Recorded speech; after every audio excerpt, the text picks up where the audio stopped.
بسم اللہ الرحمن الرحیم.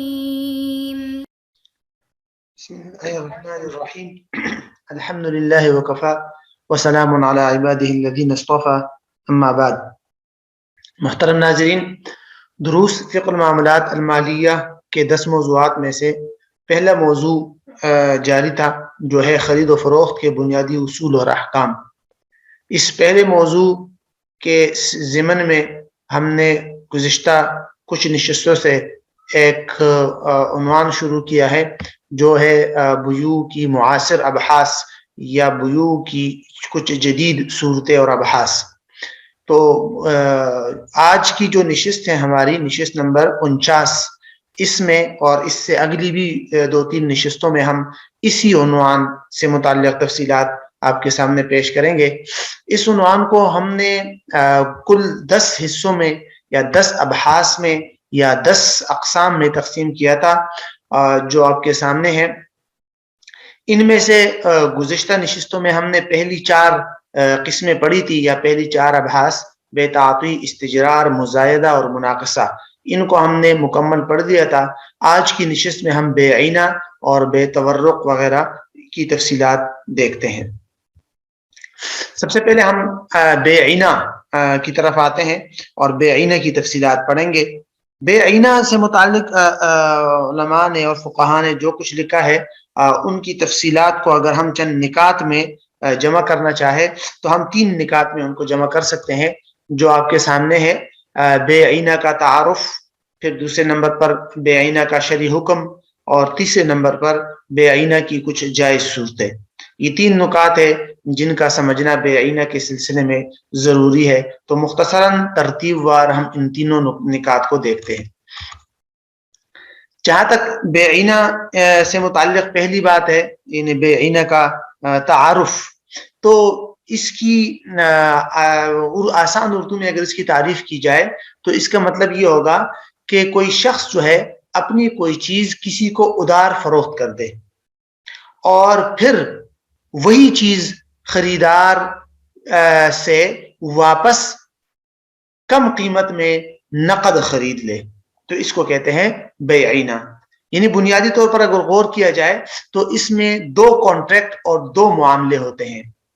آپ میرے پاس آئے، آپ کو کچھ پیسوں کی ضرورت ہے، مثال کے طور پر یہ چونکہ سود کے لیے گھیلا ہے تو اس کو ہم یوں ہی سمجھ لیتے ہیں. تو آپ کو کچھ مثال کے طور پر 10,000 روپے کی ضرورت ہے. آپ میرے پاس آئے اور آپ نے مجھ سے 10,000 کا مطالبہ کیا. میں چونکہ مفت میں قرض 10,000 روپے نہیں دینا چاہ رہا تھا، میں چاہ رہا ہوں کہ مجھے 10,000 پر کچھ پیسے بھی ملے اضافی. تو اس کے لیے ہم نے بے عینہ کی صورت اختیار کر لی. اب یوں کیا ہم نے، تو بے عینہ کے لیے جیسے میں نے پہلے عرض کیا کہ اس میں 2 صورتیں ہوتی ہیں، 2 معاملات ہوتے ہیں خرید و فروخت کے. میرے پاس ایک موبائل ہے جس کی اصل قیمت ہے 10,000 روپے. تو میں نے اس شخص کو کہا کہ میں یہ موبائل آپ کو ادار 12,000 میں بیچتا ہوں. میں نے اس کو یہ موبائل اپنا ادار مثال کے طور پر 4 مہینے کے ادار پر 12,000 میں بیچ دیا، موبائل اس کے حوالے کر دیا. ایک کانٹریکٹ ہو گیا. پھر میں نے اس سے وہی اپنا والا موبائل واپس نقد 10,000 میں خرید لیا، اور اس کو میں نے 10,000 روپے دے دیے کہ یہ لے لو، میں آپ سے یہ والا موبائل جو آپ کا ہے یہ میں آپ سے 10,000 میں خریدتا ہوں.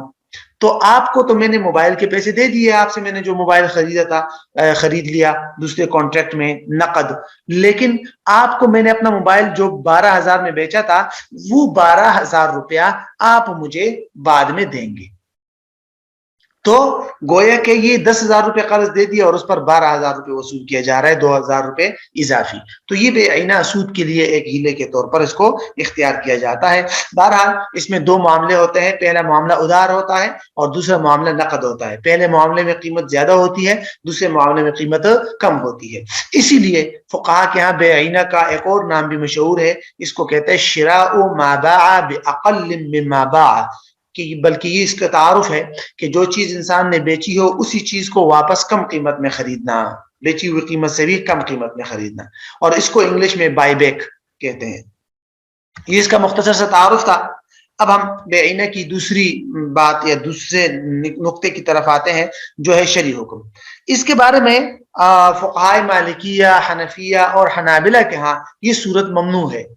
بیعینہ کی یہ صورت ان تمام فقہا کے ہاں ممنوع ہے۔ امام ابو یوسف رحمۃ اللہ کی طرف جواز منسوب ہے، جبکہ امام محمد رحمہ اللہ جو ہے وہ ان سے کراہت منقول ہے۔ یعنی امام ابو یوسف رحمۃ اللہ کے بارے میں آتا ہے کہ وہ بیعینہ کو جائز سمجھتے تھے، اور امام محمد کے بارے رحمہ اللہ کے بارے میں آتا ہے وہ کہتے تھے کہ یہ میرے دل میں پہاڑ جیسا ہے، یعنی بہت مکروہ سمجھتے تھے اس کو، جبکہ فقہاء شافعیہ کے ہاں بیعینہ جائز ہے۔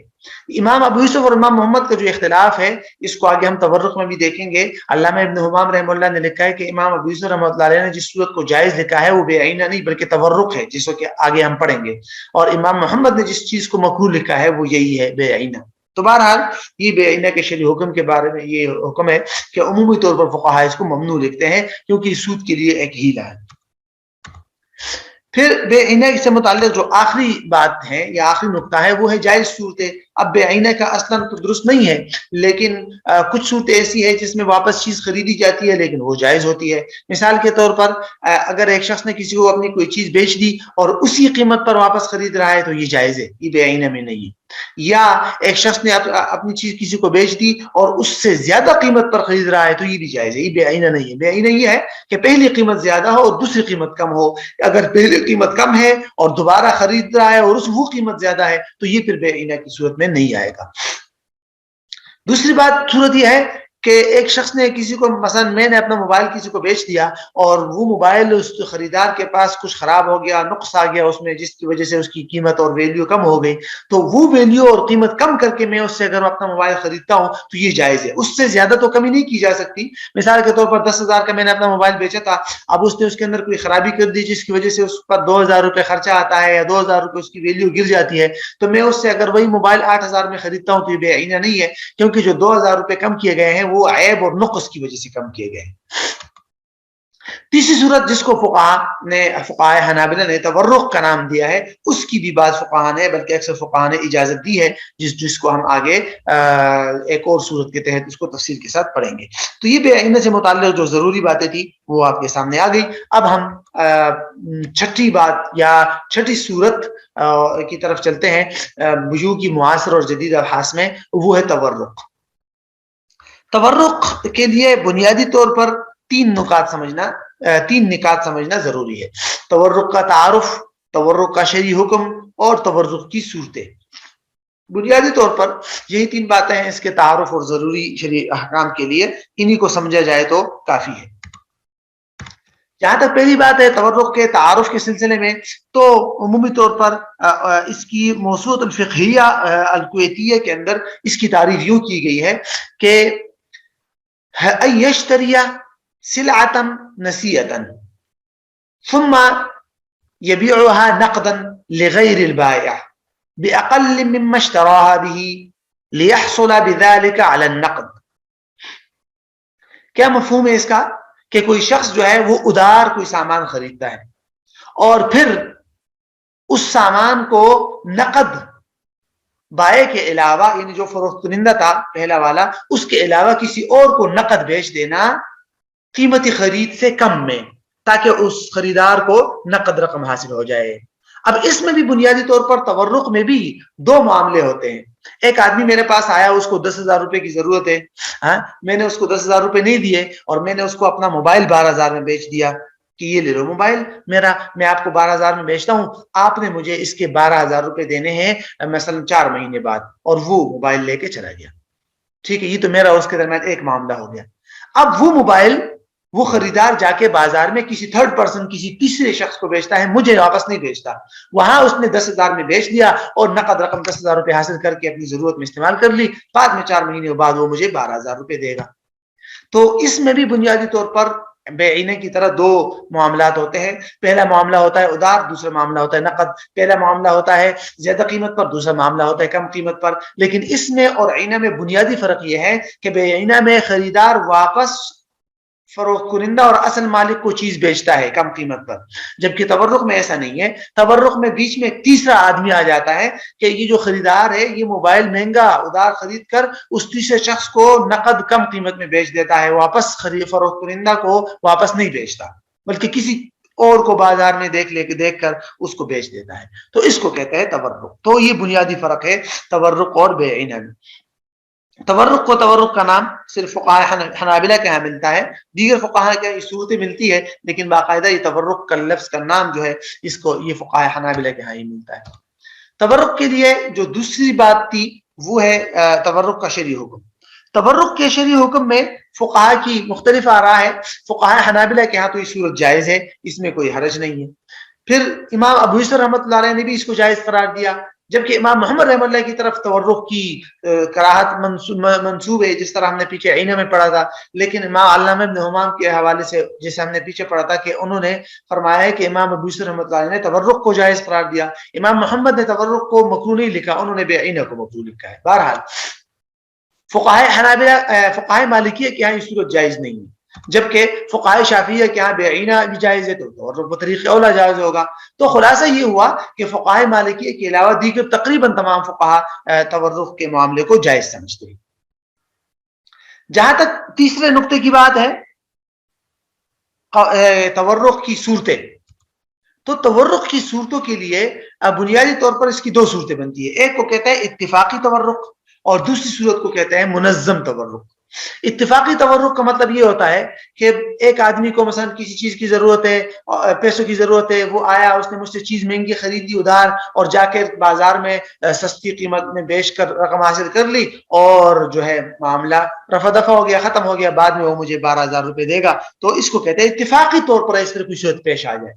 جہاں تک منظم تورق کی بات ہے، منظم تورق کا مطلب یہ ہوتا ہے کہ تینوں افراد نے آپس میں ایک ترتیب دی ہو، مثلا خریدار، فروخت کنندہ اور وہ جو تیسرا آدمی بیچ میں آ رہا ہے، انہوں نے آپس میں کوئی اتفاق کر لیا اور کوئی ترتیب بنا لی جس کی وجہ سے چیز واپس اصل مالک کے پاس آ جائے۔ مثال کے طور پر میرے پاس جو خریدار ایک آدمی آیا جس کو 10,000 روپے کی ضرورت ہے، تو میں نے اس کو کہا کہ میں آپ کو 10,000 روپے نہیں دیتا، 10,000 روپے دوں گا لیکن آپ مجھے 12,000 دیں گے، اب یہ تو سود ہے۔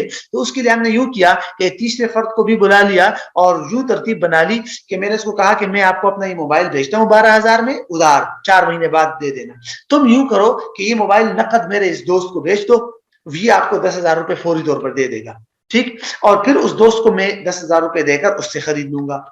تو یوں ہو جائے گا کہ موبائل واپس میرے پاس آ جائے گا اور میرے پاس سے آپ کو صرف 10,000 روپے چلے جائیں گے اور آپ بعد میں مجھے 12,000 روپے دیں گے۔ تو اس کو کہتے ہیں منظم تورق۔ تو منظم تورق کو عمومی طور پر فقہاء نے بے عینہ ہی کی قسم قرار دیا ہے کہ یہ ناجائز ہے۔ ہاں اتفاقی طور پر ایسی کوئی صورت پیش آ جائے اور وہ جو تیسرا آدمی ہے وہ اصل فروخت کنندہ کا آدمی نہ ہو بلکہ عام بازار میں ہو، کوئی آدمی مل گیا جس کو آپ نے بیچ دی چیز، تو وہ پھر اس کی اجازت ہے۔ اس کی تفصیلات ہم نے پیچھے پڑھ لی۔